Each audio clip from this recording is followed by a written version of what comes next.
a loving wife whose discovery of her husband's dark secret led to her untimely death.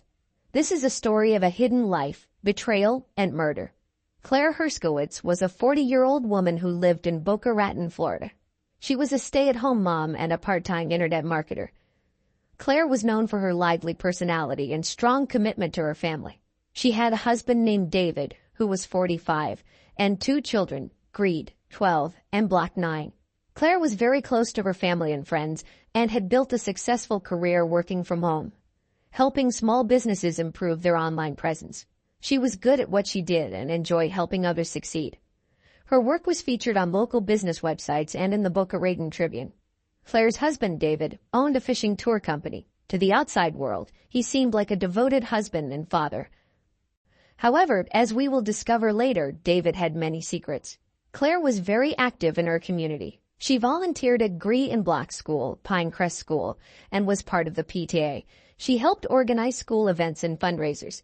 She also loved to bake and often brought cookies and cakes to school events and community gatherings. In the days before her death, Claire was busy planning a family vacation to Disney World. She was looking forward to spending quality time with her family. Claire also had dreams of expanding her internet marketing business. She was working on a new project for a local restaurant and was excited about the possibilities it brought. Claire's life seemed perfect to many. She had a loving family, a successful career, and was well-liked in her community. However, everything changed in March 2016 when she discovered a dark secret about her husband's double life. This discovery would lead to her tragic and untimely death. On the morning of March 18, 2016, at around 8 o'clock a.m., Mark Stevens, Claire Herskowitz's next-door neighbor, made a shocking discovery. Mark, a retired police officer, was out for his usual morning walk when he noticed something strange at the Herskowitz house. The garage door was partially open, which was unusual for the typically tidy and cautious Claire. Curious and concerned, Mark approached the garage. As he got closer, he saw a pool of blood on the floor. His heart raced as he peered inside. There, lying motionless on the cold concrete, was Claire. She had been brutally attacked, her body covered in blood. Mark's years of police training kicked in. He quickly assessed the scene, noting the tire iron near Claire's body, which was likely the murder weapon. Mark immediately called 911, his voice steady but filled with urgency.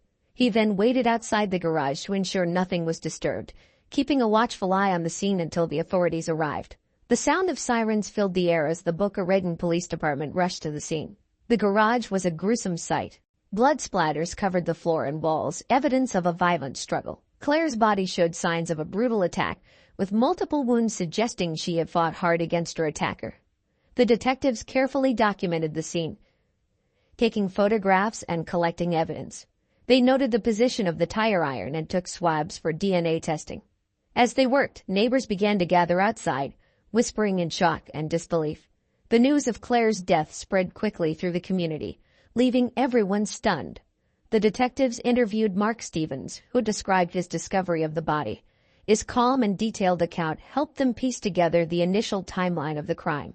Inside the house, Claire's children were still asleep, unaware of the tragedy that had unfolded just outside their door. The detectives made sure the children were taken to a safe place and arranged for them to stay with family members. As the investigation began, the community of Boca Raton was left reeling from the loss of a beloved mother and friend. When the Boca Raton Police Department arrived at the scene, it was around 8:15 a.m. on March 18, 2016. The team, led by Detectives Sarah Pallett and Yandy Ruse, quickly got to work. Detective Pallett, known for her meticulous attention to detail, and Detective Ruse, with his sharp instincts, were determined to solve the case swiftly. The garage where Claire Herskowitz's body was found was a gruesome sight. Blood splatters covered the walls and floor, indicating a violent struggle. Claire had been bludgeoned to death with a tire iron, which lay nearby, covered in blood.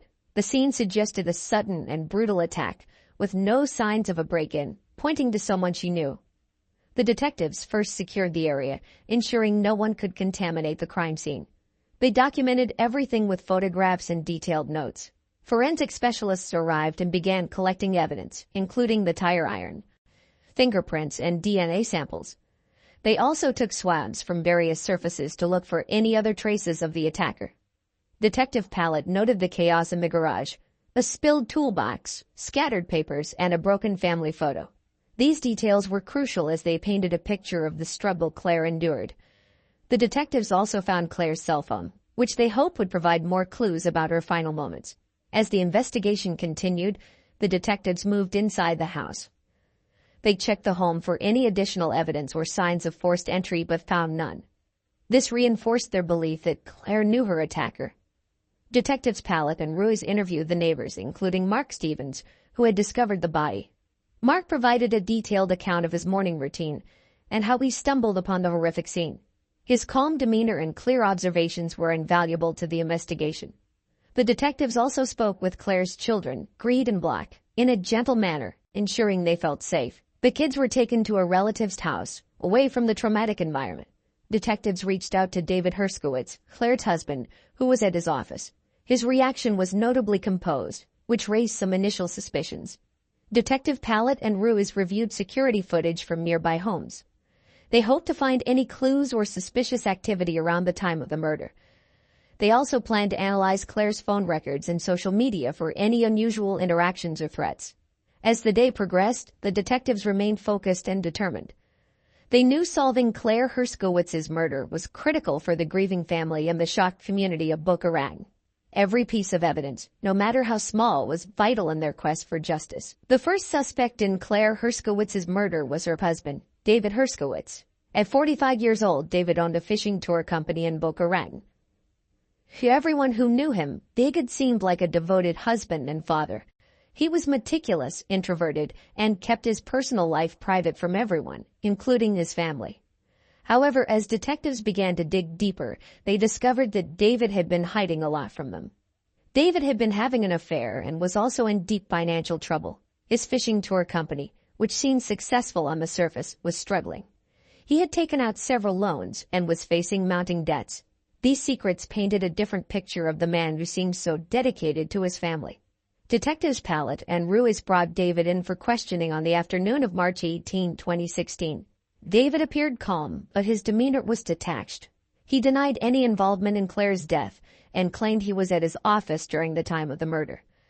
However, his calmness seemed suspicious to the detectives, considering the brutal nature of the crime and the loss of his wife. David's alibi was weak. He said he was alone in his office working on paperwork. He couldn't provide any solid evidence to support his whereabouts. Detectives Pallett and Ruiz pressed him about his affair and financial issues. David admitted to the affair but insisted it had nothing to do with Claire's murder. He became slightly agitated when discussing his financial problems but maintained his innocence throughout the interrogation. The detectives also looked into David's phone records and emails. They found numerous calls and messages between him and his mistress, Jennifer Green, coincidentally Claire's best friend. This connection added another layer to the investigation and gave the detectives more questions about David's possible motives. Neighbors and friends were interviewed, and many were shocked to hear about David's double life. They described him as quiet and reserved, a stark contrast to Claire's outgoing personality. Some neighbors mentioned seeing David act nervously in recent weeks, which raised more red flags. The detectives knew they needed more evidence to either implicate or clear David. They continued to analyze his financial records, hoping to find a link to the crime. They also planned to question Jennifer Green to see if she knew anything more about David's potential involvement in Claire's murder. As the investigation progressed, David Herskowitz remained a key suspect. His secrets and strange behavior kept the detectives on high alert, knowing that unraveling his story was crucial to solving the case. The second suspect in the investigation was Jennifer Green, Claire Herskowitz's best friend and colleague. Jennifer was 45 years old, ambitious, and known for her competitive nature. She had been working with Claire on various internet marketing projects and had shared many personal details about her life with her. Little did Claire know Jennifer was also having an affair with her husband David Herskowitz, a fact that put her under intense scrutiny. Jennifer and Claire had been close friends for years, sharing not only professional interests but also personal struggles. Jennifer had confided in Claire about her troubled marriage, which had created a bond between them. However, the revelation of her affair with David suggested a more complicated relationship, potentially filled with jealousy and rivalry. On March 19, 2016, detectives Pallett and Ruiz brought Jennifer in for questioning. Jennifer was visibly shaken but cooperative. She admitted to the affair with David but claimed she had nothing to do with Claire's murder. She described her relationship with Claire as mostly supportive but acknowledged moments of tension, especially when discussing their respective marriages. Jennifer's motive could stem from several factors. Her affair with David was a significant betrayal of Claire's trust, and if Claire had discovered it, it could have led to intense conflict. Additionally, Jennifer's ambitious nature and desire for success could have led to envy and resentment. During the interrogation, Jennifer was defensive but not overly aggressive. She answered the detective's questions but was careful with her words. She gloated to police that David had told her he was planning to leave Claire and that their relationship would soon become official. This added another layer to the investigation, as it suggested Jennifer might have felt threatened by Claire's presence in David's life. Detectives Palav and Ruiz also examined Jennifer's phone records and emails. They found numerous messages between her and David, discussing both personal and professional matters. Some messages hinted at their plans for the future, further complicating the case. Friends and colleagues of Jennifer were interviewed, and many expressed shock at her involvement with David. They described Jennifer as driven and focused on her career, but were surprised to learn about the affair. Some mentioned that Jennifer had seemed more stressed and secretive in recent months. The detectives knew that while Jennifer's affair with David was significant, it did not directly link her to Claire's murder. They continued to gather evidence, hoping to uncover more about her role in the events leading up to Claire's death. Jennifer's actions and motives remained a critical piece of the puzzle, keeping her firmly in the spotlight of the investigation. On March 21, 2016, at around 3:00 p.m., the Boca Raton Police Department received a breakthrough in the case. The weather was clear and warm, typical for Florida. Detective Sarah Pallett was at the station when a forensic analyst named Lisa Kiang called with urgent news. They had found new evidence that could significantly impact the investigation. The evidence was discovered during a detailed analysis of Claire Herskowitz's cell phone. Forensic experts recovered deleted text messages between Claire and an unknown number. The messages revealed that Claire had discovered a shocking secret. Her husband David was running secret gambling and sex trafficking operation. Claire had planned to go to the police with this information, a motive for her murder. David's fishing tour company was actually a cover for a secret gambling and sex trafficking operations, a sort of brothel casino on a yacht. There David would entertain his rich male clients with roulettes, slots, and young men and women, mostly from Eastern Europe, who were lured to America by being told by David they would be working as fashion models. Detectives Pallett and Ruiz immediately recognized the importance of this new evidence. They quickly called a team meeting to discuss the findings. The messages were explicit, detailing Claire's shock and determination to expose David's illegal activities. This information provided a clear motive for David to silence Claire. The detectives reviewed the messages and noted the dates and times. Claire had discovered the operation just days before her murder. The urgency in her messages indicated she was afraid and felt a pressing need to act quickly. This revelation added a new layer of complexity to the case and strengthened the suspicion against David. Detectives Pallett and Ruiz also noted that some messages mentioned a woman named Olga Vereskova. Claire had been in contact with Olga, who had traveled from Chelyabinsk, Russia, to confront David about her missing daughter, Anastasia. Anastasia had been lured to America with promises of a modeling career but ended up trapped in David's trafficking operation. The police also intensified their efforts to track down David's financial records and communications. They hoped to uncover more evidence that could tie him directly to both the trafficking operation and Claire's murder. The detectives reached out to federal agencies for assistance, knowing the case had now expanded beyond a simple domestic incident. As the investigation continued, the new evidence gave the detectives a clearer picture of the motive behind Claire's murder.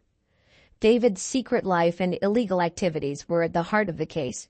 The detectives remained focused and determined, knowing that uncovering the full extent of David's operations was key to solving Claire's murder and bringing justice to her family. The third suspect in the investigation was Olga Vereskova.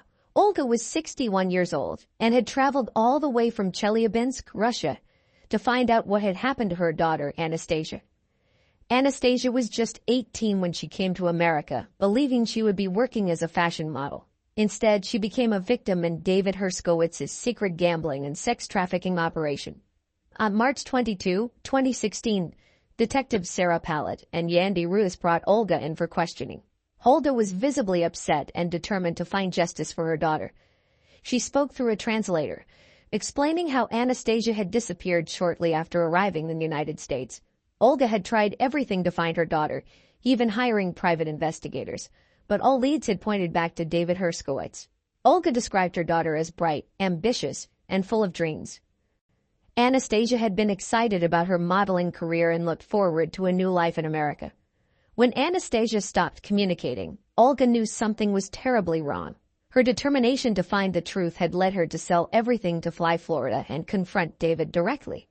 During the interrogation, Olga was emotional but composed. She recounted how she had met with Claire Herskowitz in the days leading up to Claire's murder. Claire had been sympathetic and promised to help Olga expose David's operation. This meeting had occurred just 2 days before Claire's death, making Olga a key witness. Olga's motive for wanting to confront David was clear. She wanted answers about her daughter's disappearance and was willing to do anything to get them.